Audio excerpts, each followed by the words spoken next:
नमस्ते, मैं तो अशोक राज। आज हम लोग क्या डिस्कस करने वाला है, जो कुछ यूनिट आप लोग को जो आपका आपका साथ वी आर नहीं तो वी आर और कैसेट इजी और split easy high bar split easy जो कुछ ठीक है, जो आप लोग को जो हैंडल करने का टाइम और नहीं तो आप लोग को जो इंस्टॉल करने का टाइम और नहीं तो उसी को दूसरा जगह से जो निकाल के दूसरा जगह से जो लगाने का टाइम आप लोग को एक आपका मन में एक डाउट तो आया होगा।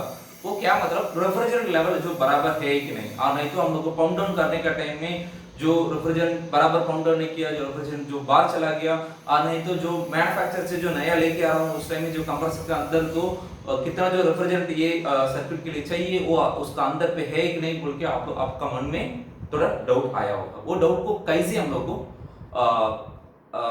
एड्रेस कर सकता है, मतलब वो कैसे हम लोग को जो रेफ्रिजरेंट लेवल को चेक कर सकता है। मतलब लेवल मतलब क्या है, हम लोग बराबर जो चेक नहीं कर सकता, लेकिन एक तो 3 पैरामीटर है वो उसको देखने से आप लोग को जो बोल सकता है ठीक है रेफ्रिजरेंट जो बराबर है बोल के बोल सकता है। उसी के बारे में आज हम लोग को डिस्कस करने वाला है, ठीक है। सो अभी तक हमारा चैनल को सब्सक्राइब नहीं करने से सब्सक्राइब कर दीजिए, उसके बाद में एक बेल बटन भी हो जाता है उसको दबाना से कोई भी हम लोग को एक वीडियो लाने से आपको तुरंत मिल जाएगा, ठीक है। सो अभी चलेंगे, अभी जो कुछ यूनिट जो नया जो लगा रहा है और नहीं तो पुराना यूनिट को जो लगा रहा है आप लोग क्या करेगा, इंडोर यूनिट को फिक्स करेगा, आउटडोर यूनिट को फिक्स करेगा। जो कुछ रेफ्रिजरेंट पाइप है, सॉफ्ट रन पाइप और नहीं तो हार्ड रन पाइप, जो कुछ पाइप है जो पाइप को लगा देगा। किधर किधर जो रफनेट चाहिए, किधर किधर जो कपलिंग चाहिए, जो किधर जो आप लोग को ब्रेजिंग करना है सब कुछ ब्रेजिंग कर देगा। बाद में आप लोग को इंसुलेशन भी आप लोग को कर देगा। किधर जो ब्रेसिंग किया वो जगह पे छोड़ के बाकी सब कुछ भी आप लोगों को नाइट्रल रबर को जो रखे जो हम लोग को इंसुलेशन भी हम लोग को कर देता हूँ। फिर बाद में हम लोग को क्या कर देता हूँ, जो N2 लेकर के जो लीक टेस्ट हम लोग को कर देता हूँ। वही है ना, वही चीज जो N2 में लीक टेस्ट हम लोग को कर देता हूँ। जो लीक टेस्ट सक्सेसफुल होने के बाद हम लोग को क्या कर देता हूँ, जो वैक्यूम को वैक्यूम पंप को हम लोग को लगा देता हूँ। जो लगा के उसी का जो वैक्यूम लेवल है वो 600 माइक्रोन के नीचे और 600 माइक्रोन और 600 माइक्रोन के नीचे आएगा तो हम लोग को जो अलाउ करता हूँ आप लोग को ठीक है रेफ्रिजरेंट को चार्ज करो बोल के। अगर चार्ज किया है ठीक है, आपको जो क्या है चार्ज करने के बाद आप लोग को आपका मन में आप लोग को ये चीज तो आया होगा, मतलब रेफ्रिजरेंट लेवल कितना है। मतलब आप लोग को बोल सकते हैं सर रेफ्रिजरेंट लेवल कम रहने से वो क्या है आप लोग को टेम्परेचर तो आया होगा, ये हम लोग इजीली आइडेंटिफाई कर सकते हैं बोल के। जो टेम्परेचर तो आएगा लेकिन वो थोड़ा लेट में आएगा, थोड़ा जल्दी आप लोग को पता नहीं होगा, तो लेट में आप लोग को पता नहीं होगा। अब फिर आप लोग को फिर आप उसी का जो एक्शन तो लेना पड़ेगा। अभी चार्ज किया जो रेफ्रिजरेंट गैस को चार्ज किया, जो रेफ्रिजरेंट गैस में ज्यादा जो टाइप हम लोग मतलब ज्यादा कुछ हम लोग यूज करता है, मतलब R22 R134 ये R410 ये R407C जो कुछ रेफ्रिजरेंट है ठीक है, वो रेफ्रिजरेंट का TDS टेक्निकल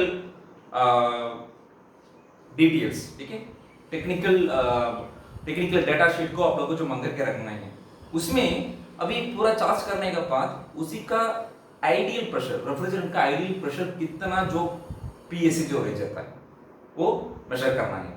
मतलब जो कुछ चार्ज नहीं करना, आइडियल प्रेशर, आइडियल मतलब जो कंप्रेसर चार्ज तो नहीं होगा उसमें आइडियल प्रेशर को जो लेना है, वो आइडियल प्रेशर को आप लोग क्या करेगा नोट डाउन करके वो आपका जो डाटा शीट है ना, जो रेफ्रिजरेंट का डाटा शीट ये टेम्परेचर का टाइम में ये आइडियल प्रेशर तो इतना होगा, फिर ये टेम्परेचर में इतना जो टेम्परेचर होगा बोल के जो होगा वो कंपेयर करना है। कंपेयर करने से जो बराबर करने से ठीक है आपका जो सर्किट पे बराबर जो रेफ्रिजरेंट है बोल के हम लोग को कंक्लूड कर सकता है।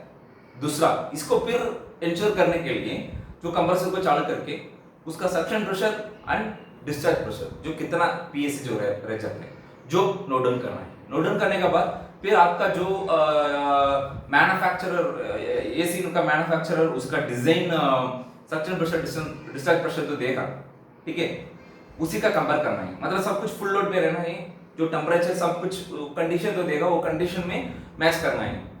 तो उसमें थोड़ा फर्क है लेकिन बराबर जो मैच हो रहा है बोलने से ठीक है, डबल इंश्योर कर देते हैं ठीक है आपका रेफ्रिजरेंट लेवल बराबर है कि बोल के। अगर ये तो मीट आउट नहीं हुआ आप लोग को जरूर रेफ्रिजरेंट को चार्ज करना है। समझ गया? आप लोगों को रेफ्रिजरेंट लेवल को चेक करने के लिए क्या क्या हम लोग को करना चाहिए? पहले आइडियल प्रेशर का जो रेफ्रिजरेंट देखना है, दो वो रेफ्रिजरेंट आइडियल प्रेशर का रेफ्रिजरेंट को आपको डाटा शीट, रेफ्रिजरेंट का डाटा शीट में कंपेयर करना है, ये टेम्परेचर में कितना प्रेशर है, कितना प्रेशर रहना चाहिए बोल के कैलकुलेट करना है। अगर बराबर रहने से ठीक है, और नहीं तो आप लोग को रेफ्रिजरेंट चार्ज करना। फिर इसको, ये प्रोसेस को फिर चेक करने के लिए हम लोग को क्या करना पड़ेगा? कंप्रेसर का सक्शन प्रेशर, डिस्चार्ज प्रेशर को देखना है। वो पीएसआई कितना, जो पीएसआई जो वैल्यू आ जाता है वो आपका डिजाइन का सक्शन प्रेशर, डिस्चार्ज प्रेशर को कंपेयर करना है with respect to other temperature, दोनों ठीक रहने से बराबर है। और नहीं तो फिर आप लोग को रेफ्रिजरेंट को चार्ज करना पड़ेगा। जो मीटर नहीं हुआ तो रेफ्रिजरेंट को चार्ज करना पड़ेगा, ठीक है? सो इसका छोड़ के ये चीज हम लोग को साइट में हम लोग को, मैं तो फॉलो किया है।